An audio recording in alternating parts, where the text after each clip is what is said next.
अस्सलाम वालेकुम। सबसे पहले तो बहुत बहुत शुक्रिया। जितनी भी वीडियोस मेरी आई हैं अभी तक यूट्यूब पे, उन तमाम वीडियोस को बहुत ज़्यादा पज़ीराई मिली। बहुत मेहरबानी, बहुत थैंक यू। आप लोग बहुत प्यार देते हैं और उसी के साथ साथ आप लोगों की रिक्वेस्ट भी आती हैं। दो रिक्वेस्ट आई हैं जो बहुत ही सिमिलर हैं और बहुत सारे लोगों ने पूछी हैं, तो उन दोनों पे जवाब देना मेरा बनता है, लेकिन वो दो अलग अलग बातें हैं। एक, ट्रैवल एजेंसी बनाएं कैसे, उसका प्रोसेस समझा दें। और दूसरा है कि अगर जब हम बना लेते हैं एजेंसीज़, अब ये जो सवाल है दूसरा वाला, इसमें दो लोग आ जाते हैं। एक, जिन लोगों के पास एजेंसी नहीं है, जब वो बनाएंगे तो काम कैसे करेंगे। और दूसरा है कि जिन लोगों के पास एजेंसी मौजूद है लेकिन वो ये पूछते हैं कि हम इससे किस तरह प्रॉफिटेबल बनाएं, किस तरह रन करें। क्योंकि वहीं पर वो लोग मुझे बताते हैं कि कुछ कमेंट्स वो पढ़ते हैं, जिस कमेंट्स में लिखा होता है उनके पास, या उनके पास कोई मैसेज पहुंचता है कि ये कोई ज़्यादा फ़ायदे वाला काम नहीं है, कुछ प्रॉफिटेबल काम नहीं है, या इसमें कोई फ्रॉड वगैरह भी होता है। और जहाँ तक बात, उनको मेरा रिप्लाई फिर यही होता है जो मैं उनको हमेशा कहता हूँ कि फ़्रॉड या बेईमानी तो हर शोबे में हमें नज़र आती है, चाहे वो डॉक्टर हो, डॉक्टर के अंदर अच्छे बुरे तमाम ही लोग, यानी कि हर पेशे में हमें नज़र आता है कि कोई भी पेशा आप उठा लें उसमें ये तमाम चीज़ें पैरेलल चलती हैं। अच्छे बुरे लोग हमें मिलते हैं। हमारी फील्ड की भी यही हालत है, ना सारे फरिश्ते हैं और ना सारे अच्छे हैं, लेकिन हमें भी कुछ आंखें खोल के काम करना पड़ता है। क्लाइंट को भी चाहिए कि वो हमारे लाइसेंस चेक करे, हमारा रिकॉर्ड चेक करे, ट्रैक रिकॉर्ड के ऊपर ही फैसला करे। तो सबसे पहली वीडियो दो वीडियो बनेंगी। ये पहली वीडियो बन रही है अभी, उसमें मुझे बताना ये है कि ट्रैवल एजेंसी बनाएं कैसे।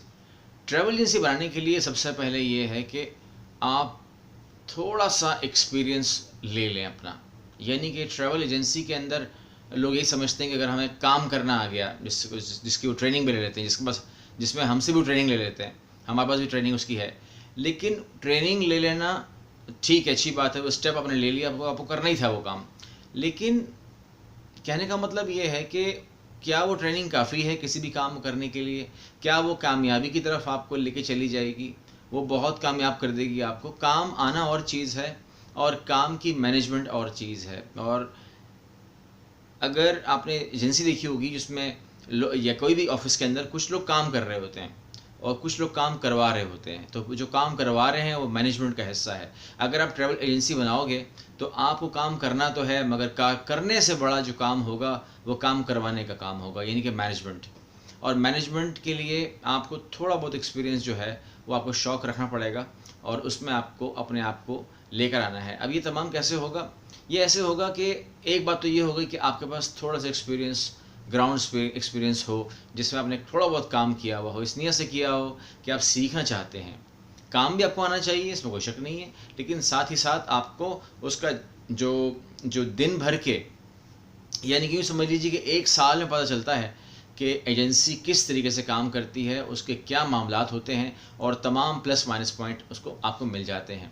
तो स्टेप बाय स्टेप शुरू करते हैं कि अगर किसी की नीयत हो गई है कि उसने ट्रैवल एजेंसी बनानी है तो फिर उसे क्या स्टेप करने पड़ेंगे। सबसे पहले जो स्टेप उसे करना पड़ेगा वो ये कि उसे डॉक्यूमेंटेशन पूरी करनी है। उसे डॉक्यूमेंटेशन पूरी करनी है, अपनी फ़ाइल्स के लिए कंप्लीट करनी है, जिसके अंदर कम से कम उसकी अपनी फ़ाइल है और 2-3 ऐसे लोग जो जिसको वो एम्प्लॉय शो करें, ये उन्हें करना है। अब एम्प्लॉय शो करेंगे वो, और जो अपनी डॉक्यूमेंट शो करेंगे उसमें जो ज़रूरी चीज़ है वो है आपकी, जैसे फॉर एग्ज़ाम्पल आपकी जो स्ट्रेंथ है, आपके पास जो आपकी जो डॉक्यूमेंटेशन है, आपकी एकेडमिकल क्वालिफ़िकेशन है, और आपके जो आपकी गाड़ी के कागज़ात हैं, तमाम चीज़ें, तमाम आपका बैंक बैलेंस वगैरह, वो तमाम चीज़ें निकलती हैं। और फिर आपका एनटीएन होना चाहिए, अगर नहीं है तो बनाना पड़ेगा। इसके साथ ही आपके डॉक्यूमेंट फ़ाइल होते हैं आपके स्टाफ के साथ। अब ये जो भी कंसल्टेंट आपका होता है वो इसको फ़ाइल को क्रिएट करके एनटीएन्स अप्लाई करके सबसे पहले वो ये करेगा कि आपको दो ऑप्शन देगा कि आपने आया सोल प्रोप्राइटर कंपनी बनानी है या प्राइवेट लिमिटेड कंपनी बनानी है। तो दो रास्ते आपके पास होते हैं, एक सोल प्रोप्राइटर का और एक प्राइवेट लिमिटेड का। सोल प्रोप्राइटर के अंदर सिर्फ आप डायरेक्टर होते हैं और आप उसको रन करते हैं, उसकी लिमिटेशन है, यानी कि आप अपनी एजेंसी को कभी आयाटा नहीं कर पाएंगे, आप कभी अपनी एजेंसी के लिए हज नहीं ले पाएंगे, कभी आप अपनी एजेंसी के लिए कभी भी उम्रा नहीं कर पाएंगे। तो ये लिमिटेशन है। आप हमेशा एज अ एजेंट के तौर पर, यानी कि एक सेकंड पार्टी के तौर पर काम करेंगे। किसी भी आयाटा ट्रैवल एजेंट के साथ मिल के आप काम कर सकते हैं। ये आप होगा तरीक़ाकार आपका काम करने का।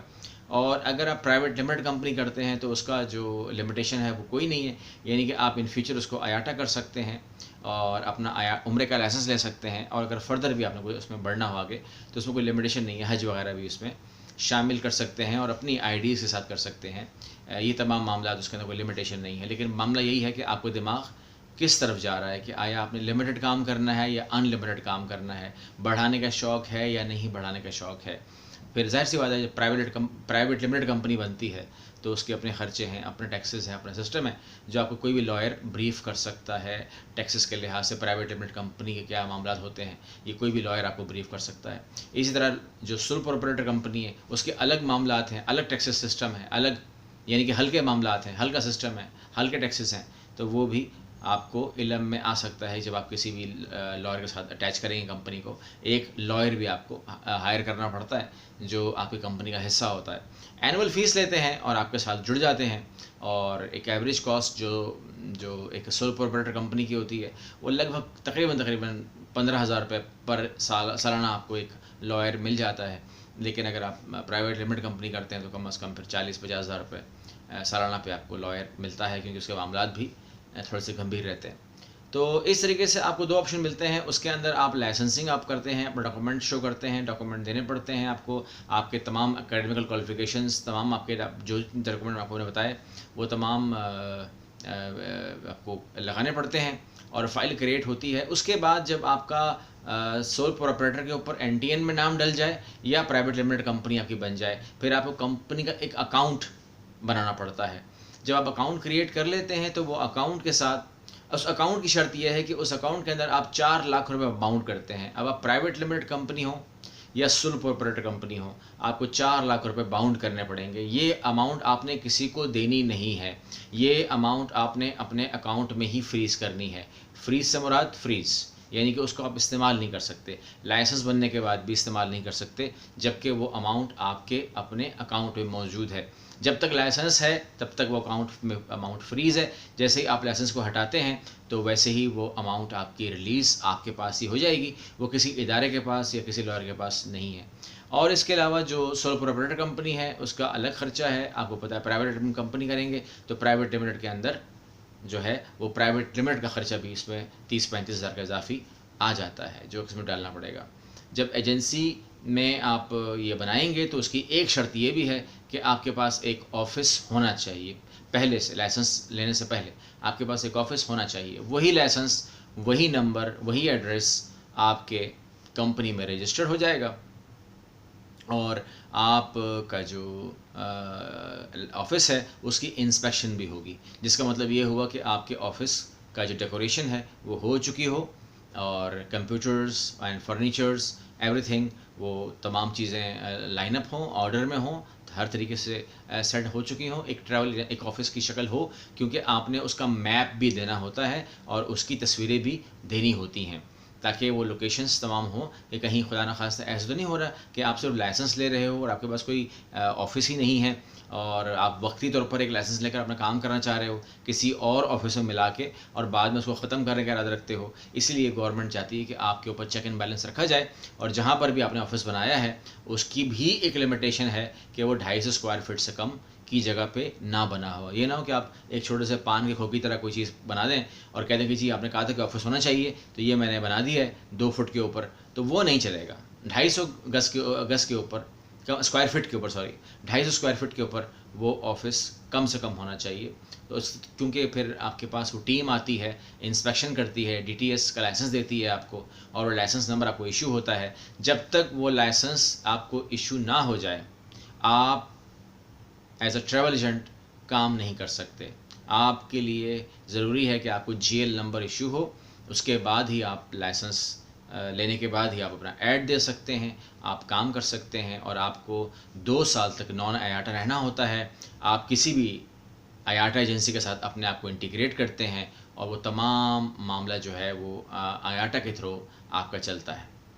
अब इस पर भी एक वीडियो बनाएंगे कि आयाटा के साथ नॉन आयाटा जो ट्रैवल एजेंसी है वो किस तरीके से काम करती है, वो सिस्टम क्या है। ये भी एक पूरा सिस्टम है जिसमें कमीशन का और तमाम मामलात का आपस में दखल है। तो ये थी हमारी लाइसेंस के लिए मालूमात और वीडियो।